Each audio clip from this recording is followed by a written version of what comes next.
This is more of a podcast type video. So, go ahead, grab a snack, sit back, and listen in. If you wish to read along, please pull up the link in the description, and you may.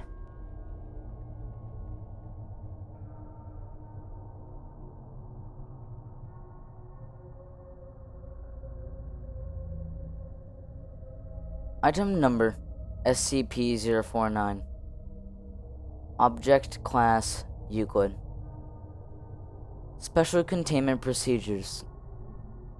SCP-049 is contained within a standard secure humanoid containment cell in Research Sector 02 at Site 19. SCP-049 must be sedated before any attempts to transport it. During transport, SCP-049 must be secured within a Class 3 humanoid restriction harness, including a locking collar and extension restraints, and monitored by no fewer than 2 armed guards. While SCP-049 is generally cooperative with most Foundation personnel, outbursts or sudden changes in behavior are to be met with elevated force. Under no circumstances should any personnel come into direct contact with SCP-049 during these outbursts. In the event SCP-049 becomes aggressive, the application of lavender, L. multifida, has been shown to produce a calming effect on the entity. Once calmed, SCP-049 generally becomes compliant and will return to containment with little resistance. In order to facilitate the ongoing containment of SCP-049, the entity is to be provided with the corpse of a recently deceased animal, typically a bovine or other large mammal, once every 2 weeks for study. Corpses that become instances of SCP-049-2 are to be removed from SCP-049's containment cell and incinerated. SCP-049 is no longer permitted to interact with human subjects, and requests for human subjects are to be denied. Temporary Containment Procedure Update. See Addendum 049.3 per Containment Committee Order 049.S19.17.1. SCP-049 is no longer permitted to interact directly with any members of Foundation staff, nor is to be provided with any additional corpses to be used in its surgeries. This order shall persist indefinitely until such time a consensus regarding the ongoing containment of SCP-049 can be reached. Description: SCP-049 is a humanoid entity, roughly 1.9 meters in height, which bears the appearance of a medieval plague doctor. While SCP-049 appears to be wearing the thick robes and the ceramic mask indicative of that profession, the garments instead seem to have grown out of SCP-049's body over time and are now nearly indistinguishable from whatever form is beneath them. X-rays indicate that despite this, SCP-049 does have a humanoid skeletal structure beneath its outer layer. SCP-049 is capable of speech in a variety of languages, though tends to prefer English or medieval French. While SCP-049 is generally cordial and cooperative with Foundation staff, it can become especially irritated or at times outright aggressive if it feels that it is in the presence of what it calls the pestilence. Although the exact nature of the pestilence is currently unknown to Foundation researchers, it does seem to be an issue of immense concern to SCP-049. SCP-049 will become hostile with individuals it sees as being affected by the pestilence, often having to be restrained should it encounter such.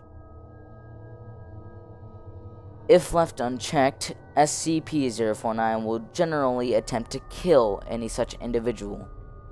SCP-049 is capable of causing all biological functions of an organism to cease through direct skin contact.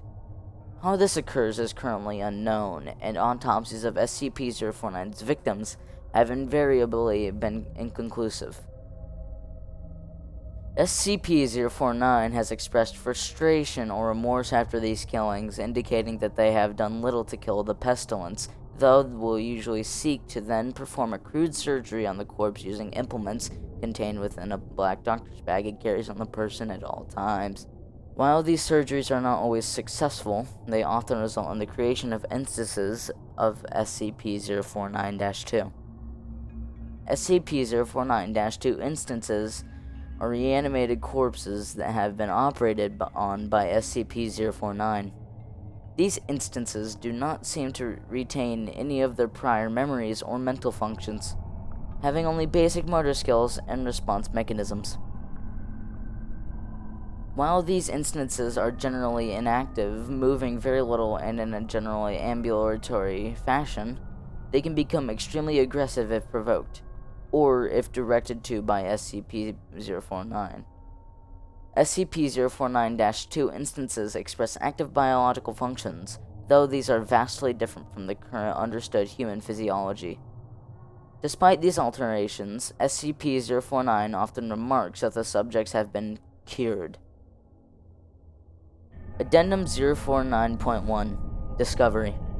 SCP-049 was discovered during the investigation of a series of unknown disappearances in the town of Montauban in southern France. During a raid on a local home, investigators found several instances of SCP-049-2, as well as SCP-049. While law enforcement personnel engaged the hostile 049-2 instances, SCP-049 was noted as watching the engagement and taking notes in his journal. After all of the 049-2 instances were dispatched, SCP-049 willingly entered Foundation custody.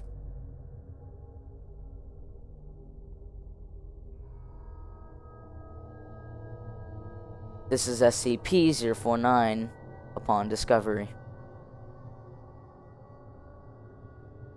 The following interview was conducted by Dr. Raymond Ham during the initial investigation.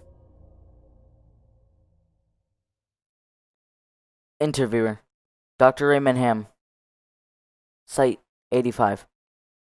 Interviewee: SCP-049.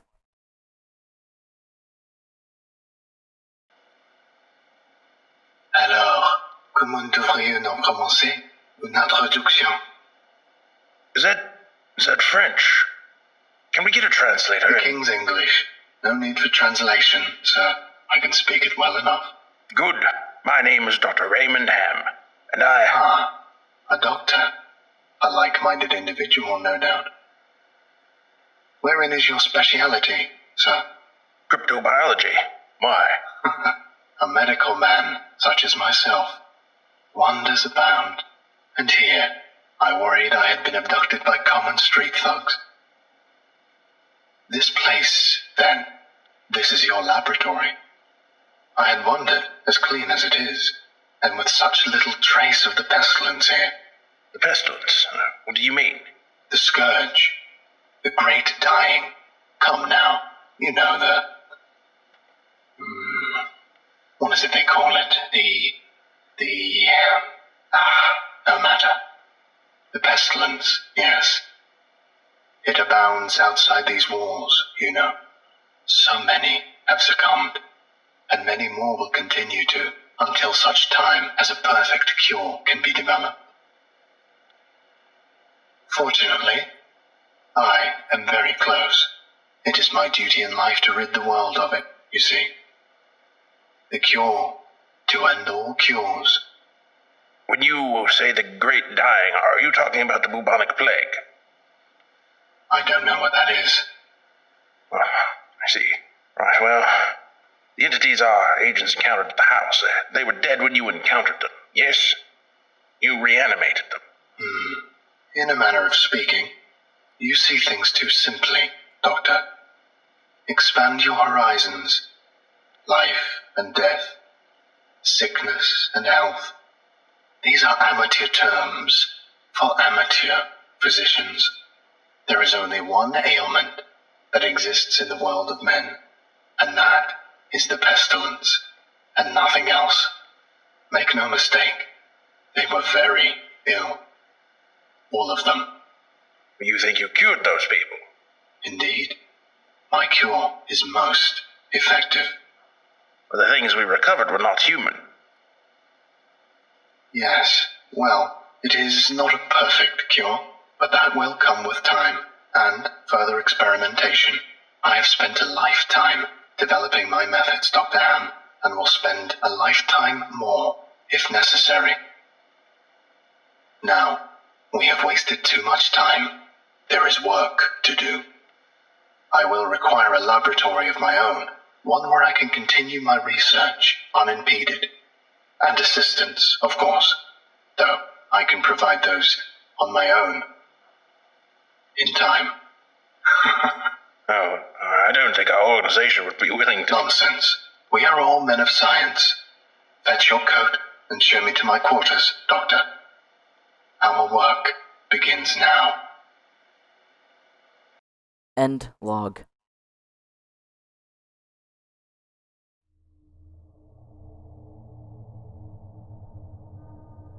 Interviewer's note.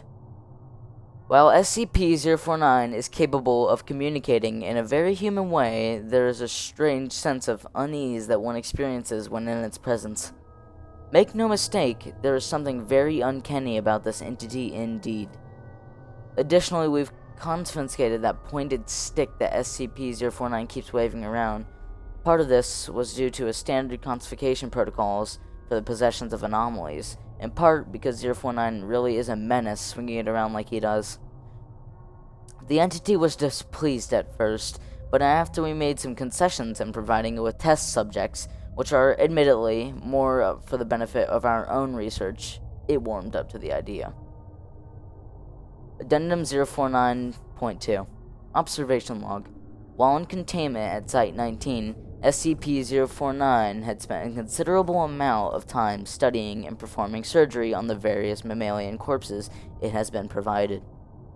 SCP-049 will routinely spend several days performing surgeries, and then, regardless of whether or not the corpse becomes an instance of SCP-049-2, spending several more days documenting its findings in a thick leather journal stored within its doctor's bag.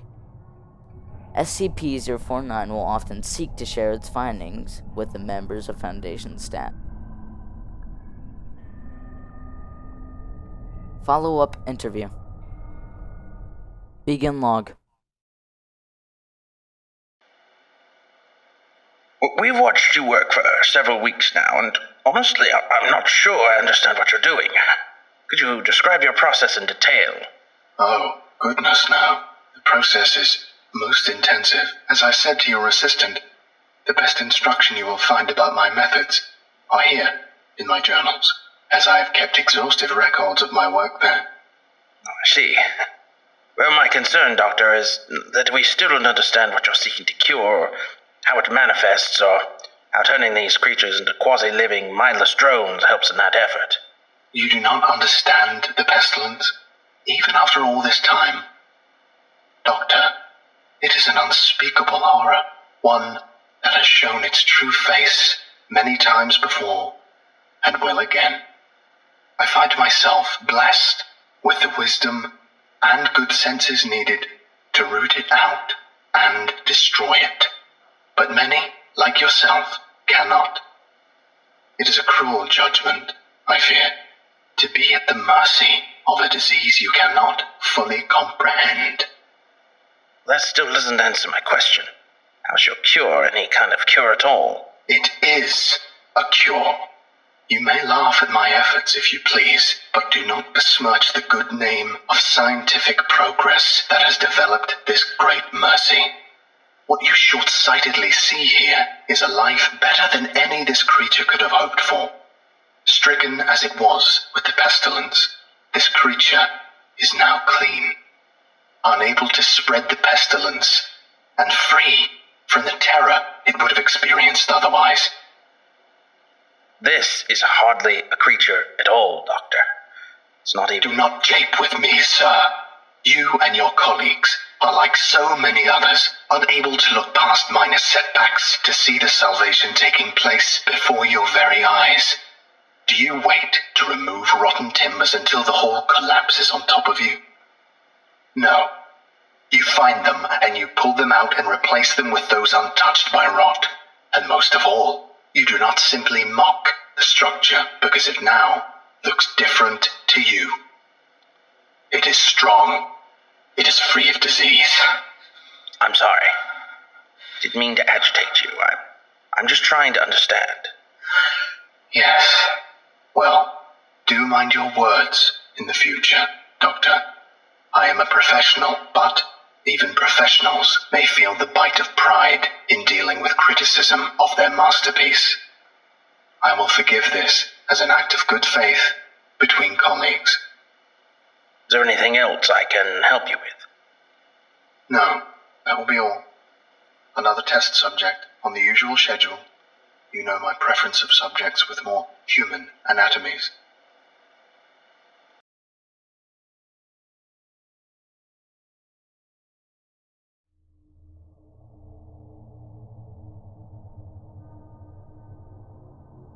Addendum 049.3 04/16/2017 Incident. Starting shortly after SCP-049's initial containment, Dr. Ham conducted a number of interviews with the subject regarding its anomalous properties and over time began to note its displeasure with its subjects in the SCP-049-2 instances. This continued for a period of several months, during which SCP-049 never exhibited any aggressive behaviors.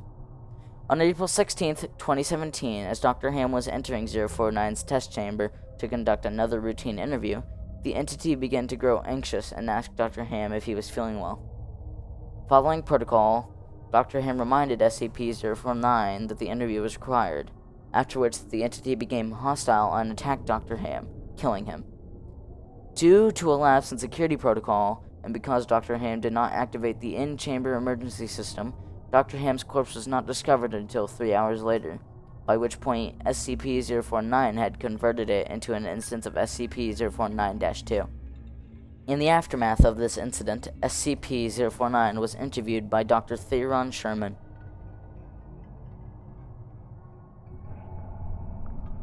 Interviewer: Dr. Theron Sherman. Site 45. Interviewee: SCP-049. Begin log.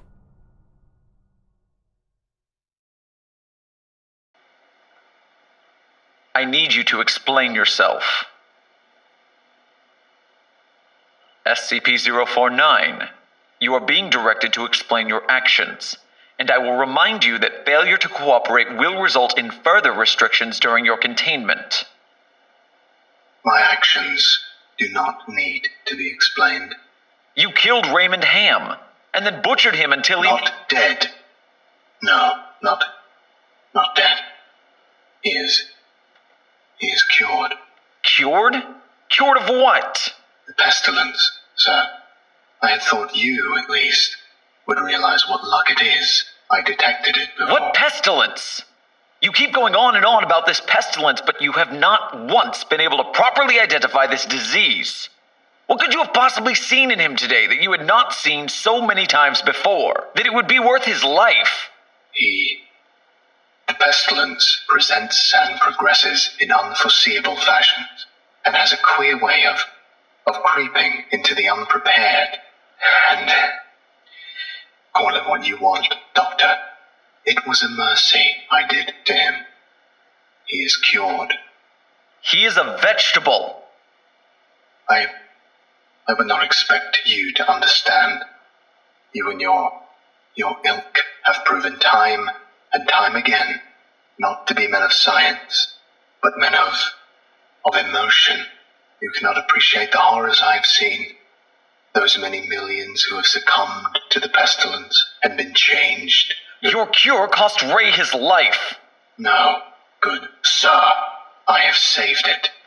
You would allow this world to slip back into the despair of disease and death, ignoring that I have created a miracle. And what disease? What pestilence? He was a healthy man. He was a good doctor. I'm offering it freely to the afflicted.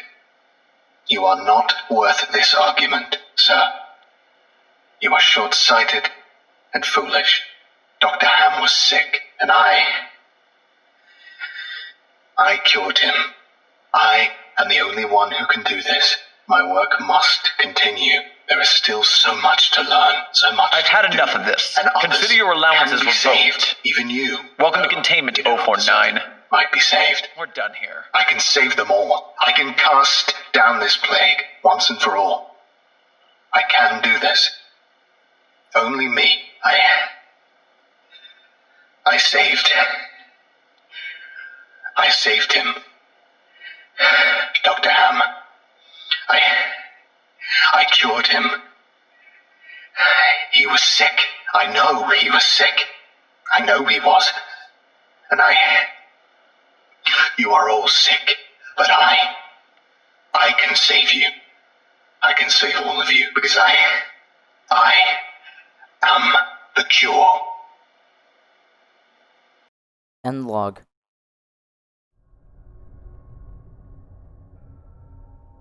Addendum 049.2 Post-Incident Report Interview. The following interview is an excerpt from the 4/16/17/049 Incident Report. The interview was conducted by Dr. Elijah Itkin and took place 3 weeks after the start of the initial investigation. SCP-049, we are conducting this interview to close out our investigation of your actions taken on April 16th that resulted in the death of a staff member. Do you have any comments to make? Only that I look forward to the day when you will allow me to resume my work. I have spent the last few weeks compiling my notes and constructing a new theory for how the pestilence was able to infect someone in such an insidious manner that I nearly couldn't detect it. Have you experienced any remorse for your actions? For the death of Dr. Ham? Ah, yes.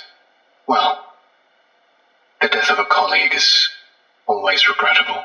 But in the face of the pestilence, we must be swift, Doctor, and act without hesitation. Dr. Sherman noted in his report that you seemed to be mournful during your initial interview. Mourn? Perhaps.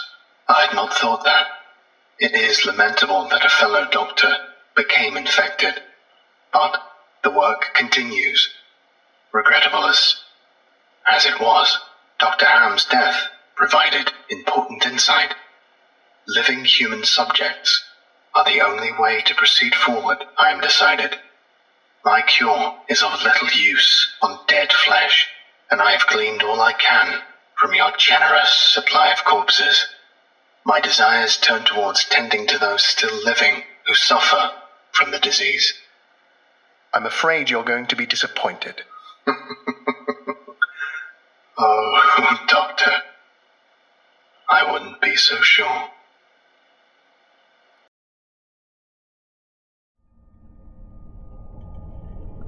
Thank you for watching this. If you would like to see more of this, please subscribe and like this video so I know that you enjoyed it.